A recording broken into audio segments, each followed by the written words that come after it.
What's going on, my first million listeners? This is Sam Parr. Today we have another special episode. This episode is for Trends members only. I know it stinks if you're not a subscriber, but what we're going to do is give you 15 minutes or so of the episode for free. If you like it, you can go to trends.co and sign up and listen to the rest of the episode. Or if you sign up for the hustle, in your email, you'll see we'll send you some show notes. So even if you're not a subscriber, you're going to get some value. But on trends.co, you'll get the full episode and transcription, and then you'll get access to community where this guest is actually a member of the community. But today's guest is Jack Butcher. I met Jack in our Trends community, and I actually went to his house a few weeks ago. My wife and I went to his house and met up with him and his wife. And Jack Butcher, I've met a lot of people in my business just because of, it's with the media business, you get to meet a lot of interesting folks. He's one of the more interesting folks because he's got such a great energy. But basically his story is that Jack came to America at age 22 from England and then worked his way up where he worked in an agency as a designer, and things were going okay, but he decided to start his own agency and it sucked. It was a lot of work, and it definitely paid the bills, but still was a ton of work.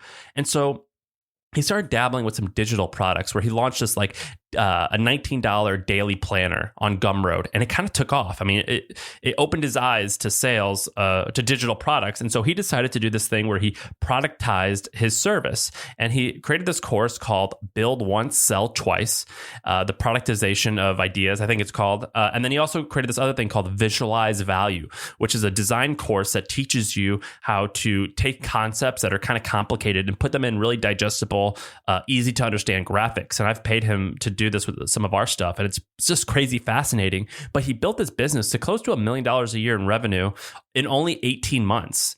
And so in this episode, I talked to Jack about courses that he's seeing out there that are awesome, that he loves, opportunities for content creators to build courses. I talked to him about how he runs his course and what works and what doesn't. We also talk about the economics of the agency business and where some opportunity is. And then we also talk about productization, productizing different services and what he sees as different opportunities that are out there. It's an incredibly fascinating episode. I learned a lot. I think you guys will too. So check it out. Again, you're going to get the first few minutes, 15 minutes or so for free. But if you want the whole thing, go to trends.co and sign up, and you'll see the rest of the episode. All right. So we're recording now. Oh, good. You're drinking my drink. Our drink now, I guess. We're mutual Heineken Zero lovers. We should get that sponsorship rolling.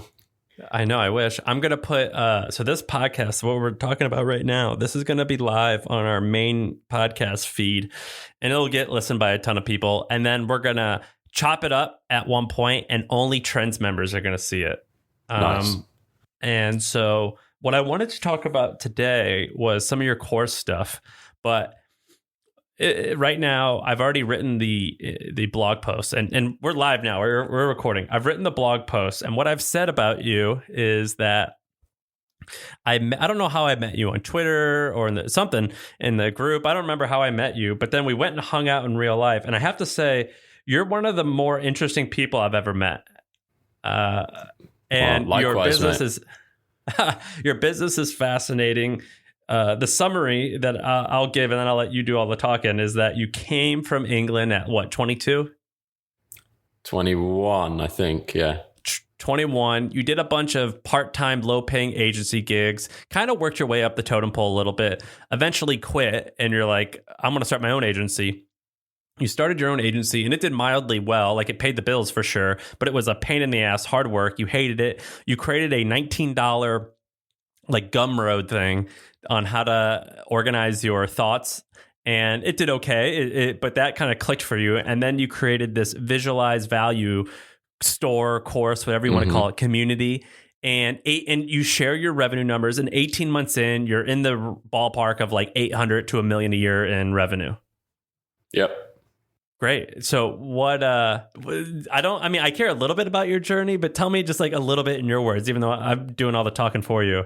No, you got it's a great overview. So all of the agency jobs kind of touched on a little bit of each part of the agency world. So I trained as a designer, came in as a designer on the bottom of the totem pole, and you doing all the production work, doing all the stuff that nobody else wants to do. So that's like working on pitch presentations, running around town, picking things up and, doing all the stuff that is considered too low level for the executive team to get involved in. And bounced around from like tiny agencies, big agencies, worked in-house at a startup for a little while, worked at Bloomberg for 9 months on the design team there. And then got to, I think, a point in my agency career where I started to see the economics of the agency. So I like climbed up enough for them to like show me the project, like the bill essentially that they were sending clients. And I was like, hang on a minute, you're charging $30,000 to like design an email. It's like, if I could get one of these clients on my own, then I'm going to be set. But what I didn't realize is kind of an arrogant way to approach it is that there's all of this infrastructure and 12 people, strategists, and people that have to answer emails at the middle of the night and all that stuff. So jumped into that world and just quickly overwhelmed by all the stuff that, wasn't first nature to me, or the administration, or the other stuff that comes with running a like complex service business. And then over the course of 6 to 9 months, started to dial in on the product side as a result of like starting an agency that was everything to everyone. So we'll shoot car commercials, we'll build websites, we'll design apps, we'll do branding exercises.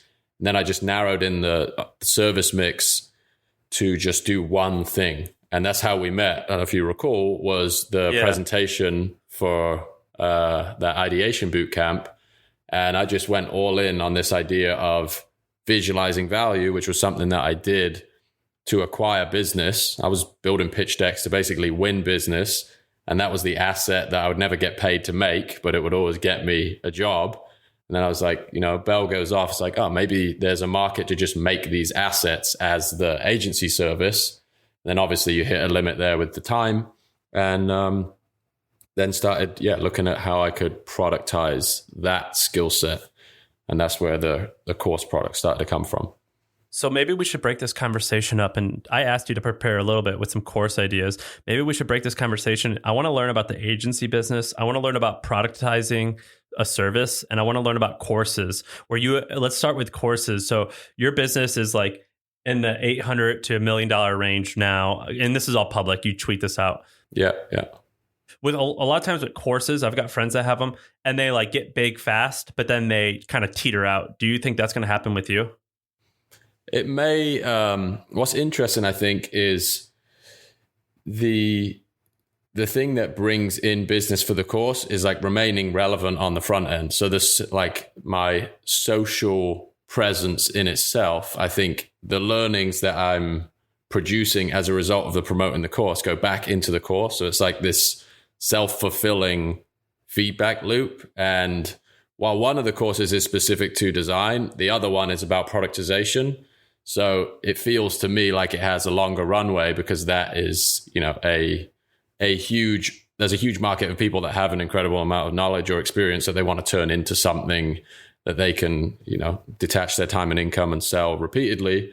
And the way I think about it is because that's not even the design product, it's not riding a trend of a tactic or anything like that is going to expire. So I figure as long as I stay ahead of the market, then I have a lot to share to people that are a couple steps behind me in that journey. So my gut is I could keep it running for a while. What's the end game? I think building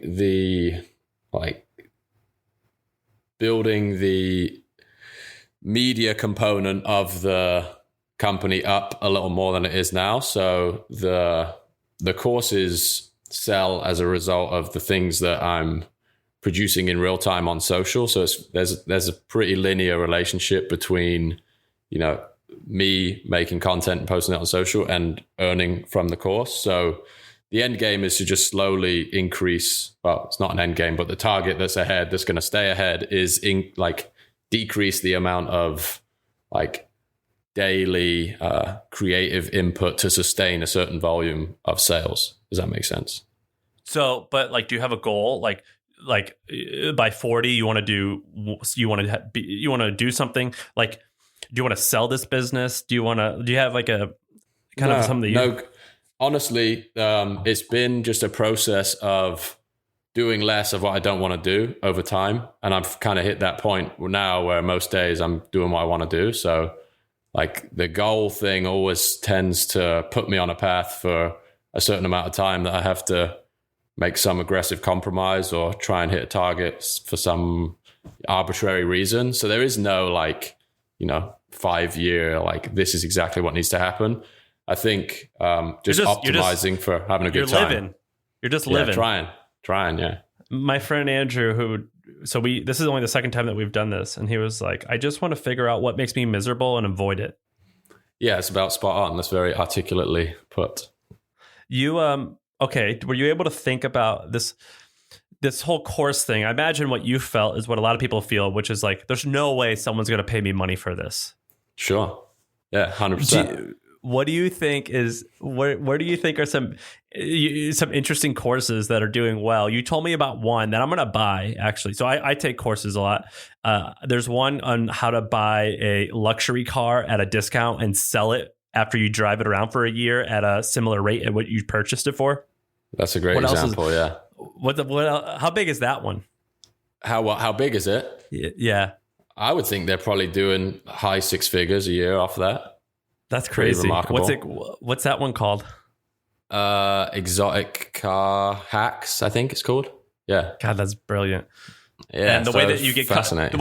the way that you get customers for that is you just have an exotic car Instagram handle or YouTube page, which is fun.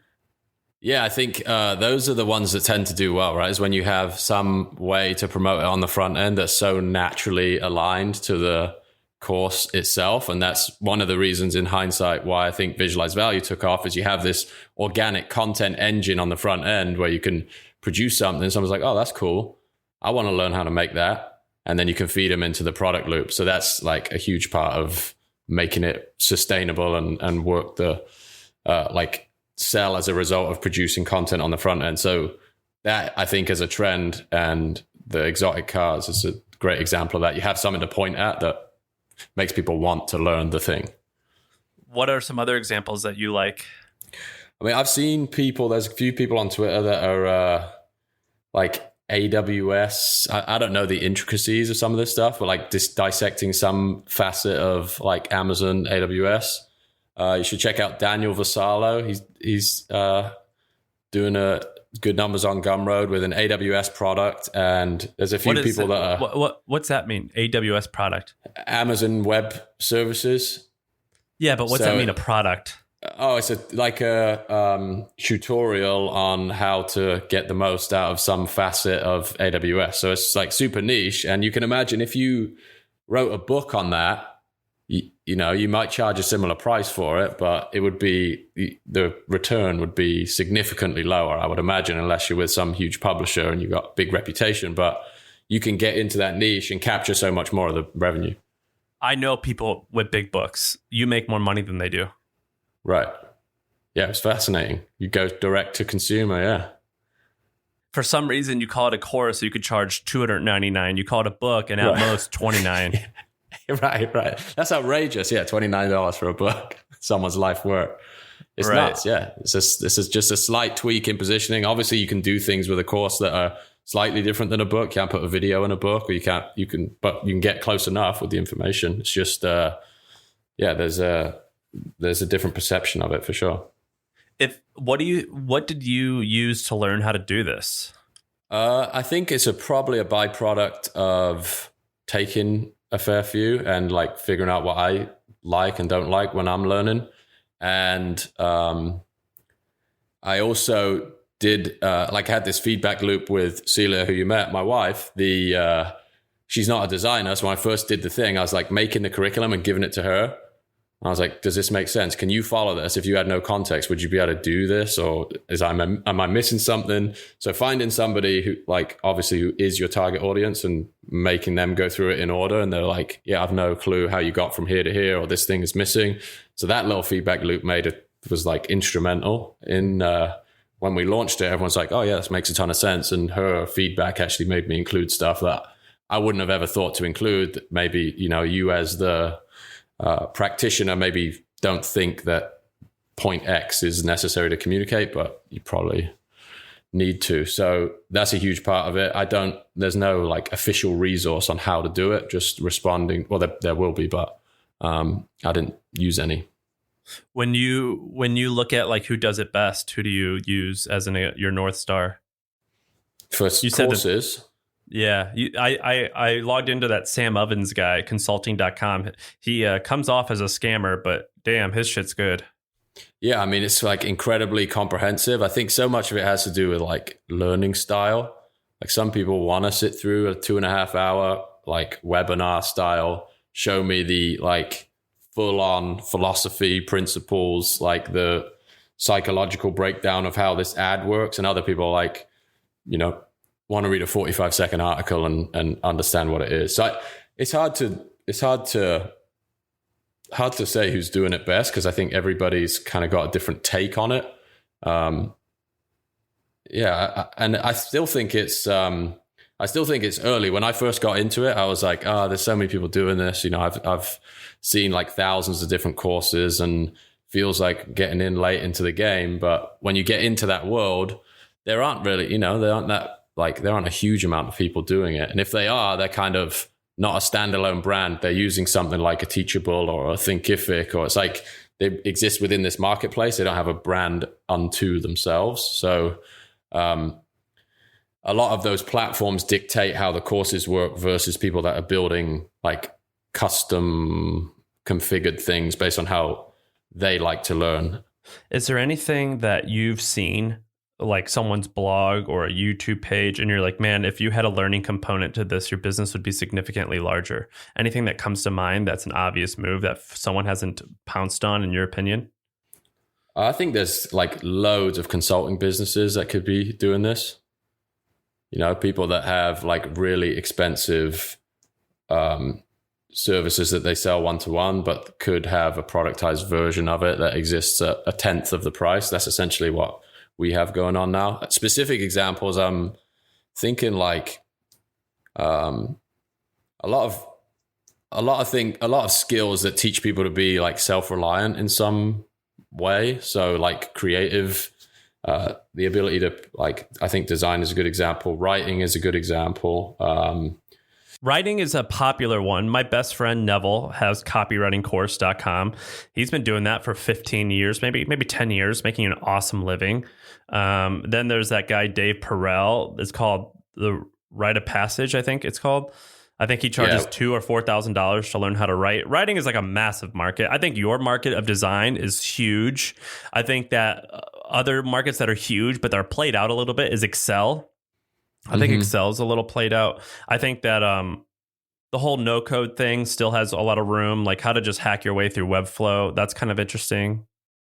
Yeah, there's a guy, there's a couple of other examples come to mind. There's a guy, Ezra Cohen, who sells, you seen this guy? Sells like video templates on Instagram. I think he mostly runs his stuff, but I think he's doing 7 figures a year selling like these pre-packaged like creative templates and some guidance, some tutorials that go along with it. And then I think he jumped to how to help creatives package like templatized work as the next, that's like the layer on top of that as his next course. I don't know how he's doing with that one, but I know his template stuff was flying. All right. Sorry. I know, I'm a tease. This is the end of the episode. If you want to hear the full thing, go to trends.co. It costs $1 to try out. If you don't like it, just cancel, and you can listen to the episode, and it's $1, and you're only out $1. If you do like it, it's going to be about $300 a year. You're going to get access to weekly reports. So we have a team of analysts who breaks down interesting ideas and trends in the world of business and how to capitalize on them and pounce on them. You're also going to get access to more weekly podcasts like this. And finally, this is kind of shocking, but this is everyone's favorite part, which is you're going to get access to the community. I pretty much live in the community.